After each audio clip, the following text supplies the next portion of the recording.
Un lancement, celui des activités et des projets de renforcement de la résilience des communes et des communautés à l'insécurité alimentaire et nutritionnelle. Lancement hier par le ministre du Développement rural. Des inondations, celles qui ont touché la nuit dernière à la capitale d'Ibrakan à la suite des pluies qui se sont abattues là-bas. Et puis une évolution, celle de la pandémie de la Covid-19 en Mauritanie, 0 décès aujourd'hui et 63 guérisons. Voilà donc pour les principaux titres de votre journal et c'est parti mesdames, mesdemoiselles, messieurs, bonsoir et bienvenue à votre 22 heures de ce vendredi.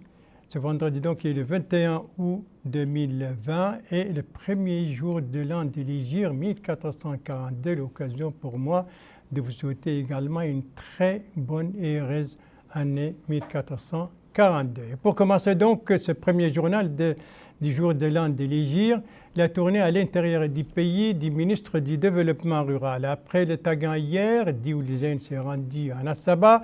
Et là-bas, il a procédé au lancement des activités du projet de renforcement de résilience des communautés à l'insécurité alimentaire et nutritionnelle. Le lieu de la cérémonie, c'était Tber el-Hmere, qui se trouve dans la commune de Liguer, et tout cela se trouve dans la Muqata'a de Barkeul, toujours à Nassaba. C'est un compte-rendu de notre envoyé spécial, Sidi Bouya Ahmed, compte-rendu revu en français par Aminata Khan.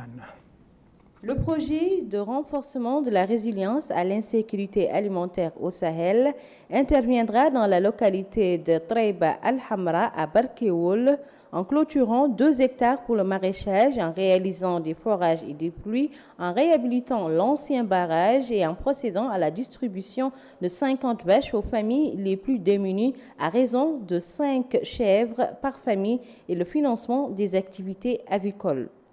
Supervisant le lancement des activités de ce projet, le ministre du Développement rural, Dioul Zeyn, a indiqué que le projet de renforcement des capacités de résilience des communautés à l'insécurité alimentaire et nutritionnelle au Sahel interviendra dans 61 localités enclavées qui font face à l'insécurité alimentaire et ne bénéficient pas d'investissements publics, dit en Nassaba, 20 au Had el-Qarbi et 30 au Had el-Sharqi.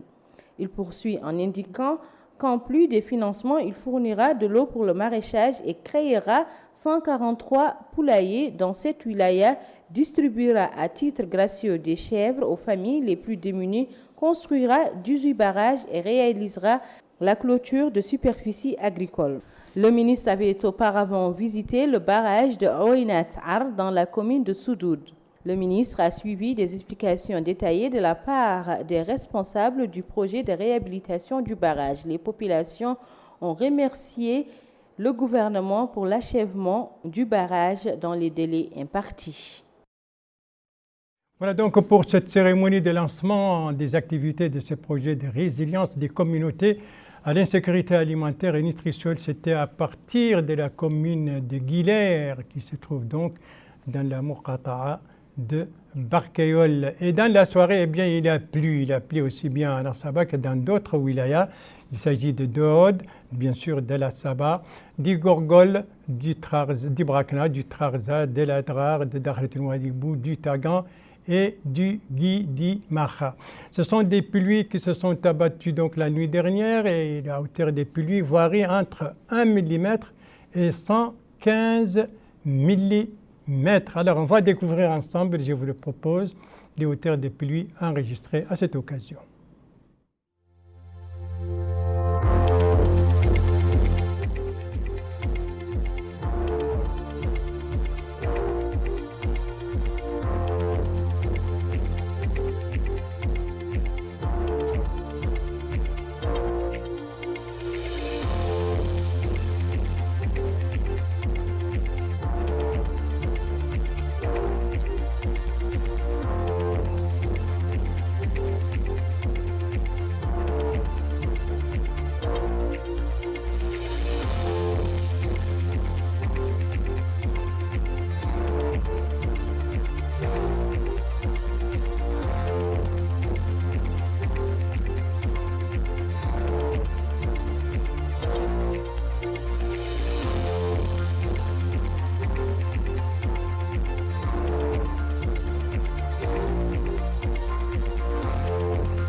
Voilà, bien sûr, les 3 wilayas de Nouakchott ont été également arrosés la nuit dernière, bien sûr.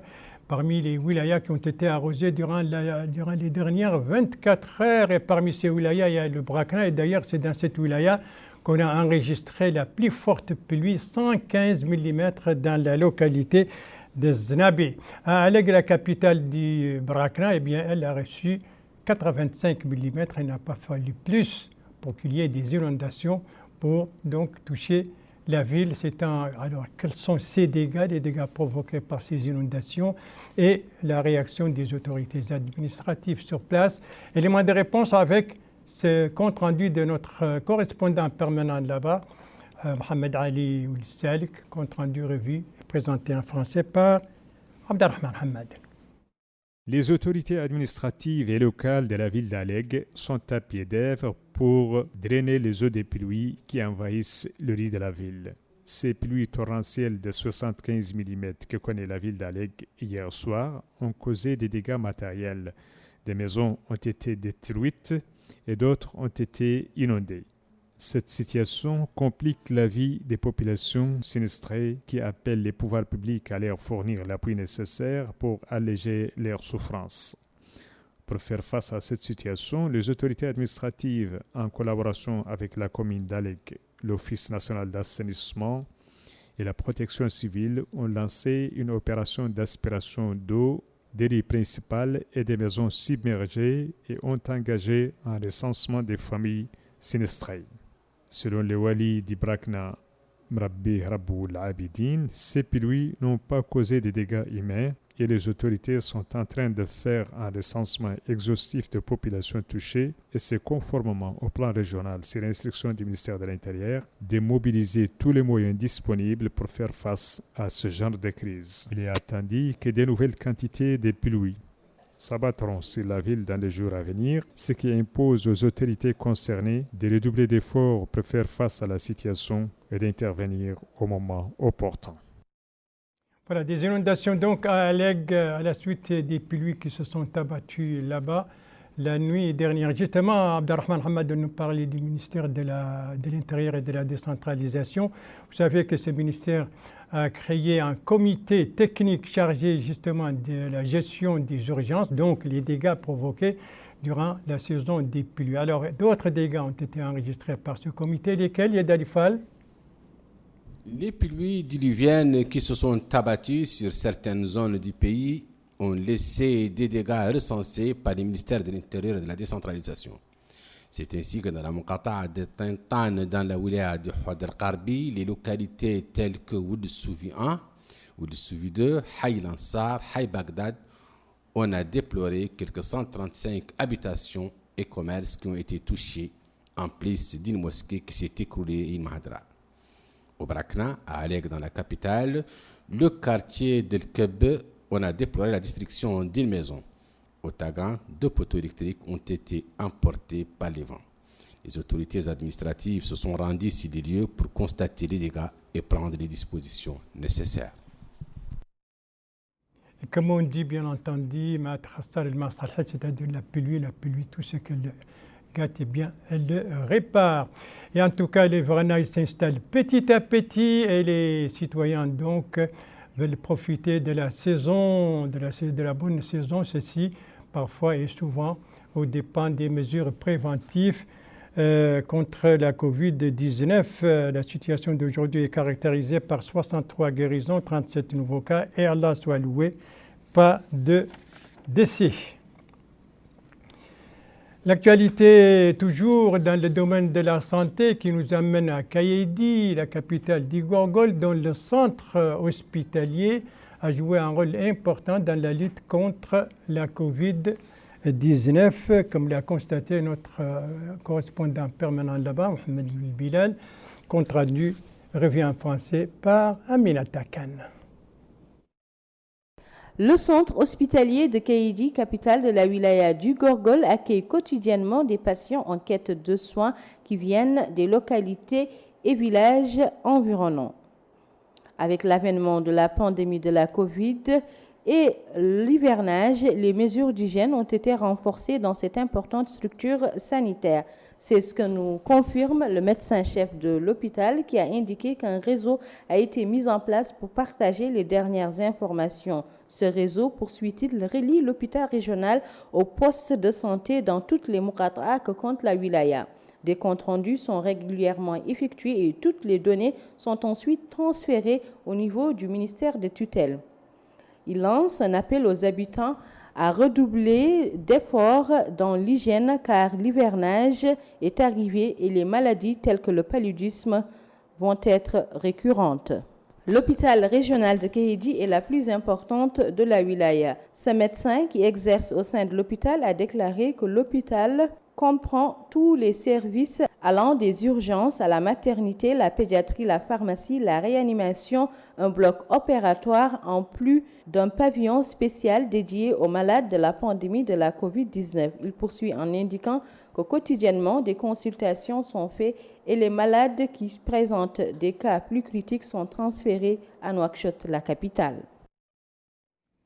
Voilà pour le centre hospitalier donc de Kéhédi, la capitale du Gorgol. Et la dernière étape de notre voyage à l'intérieur du pays nous conduit dans l'ouest du pays, notamment à Boulay-Noir, qui relève de Nouadhibou. Boulay-Noir, dont le périmètre agricole pilote permet d'assurer l'approvisionnement des habitants de cette localité en matière de légumes.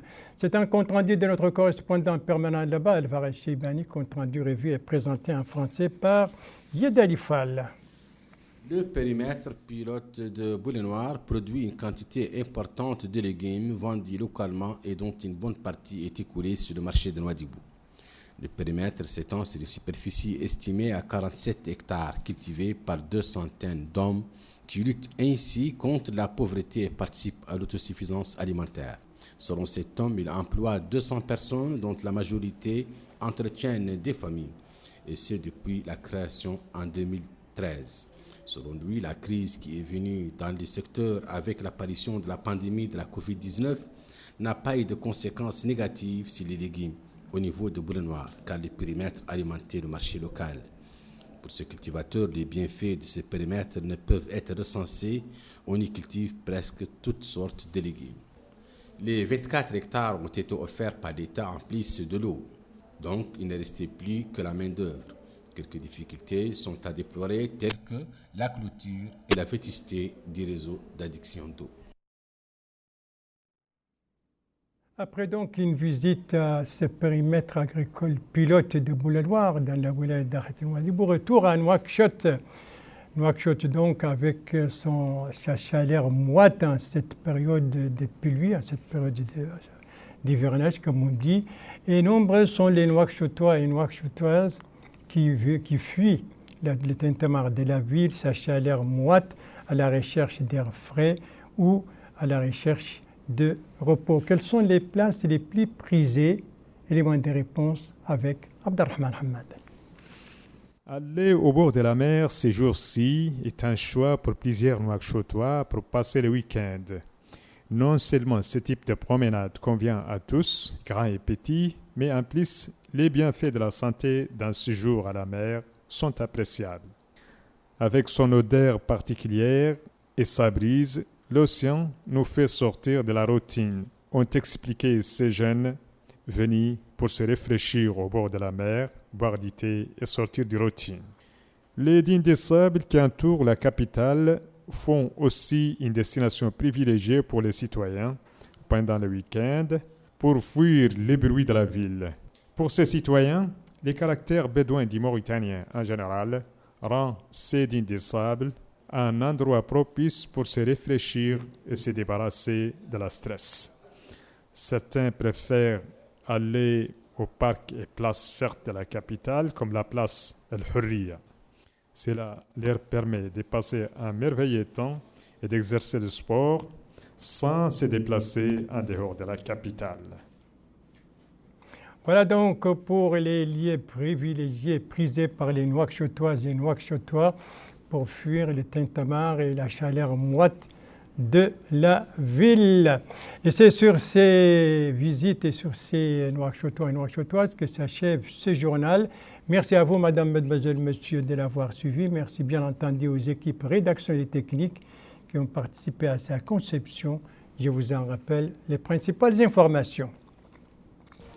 Ici, le ministre du Développement rural qui a donné le coup d'envoi hier des activités du projet de résilience des communautés à l'insécurité alimentaire et nutritionnelle. C'était dans la commune de Lillers, à Nassaba.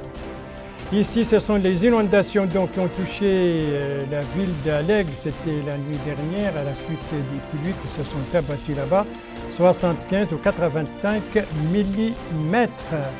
Et ici, c'est la situation épidémiologique du pays avec 63 guérisons et 37 nouveaux cas. Et Allah soit loué, 0 décès.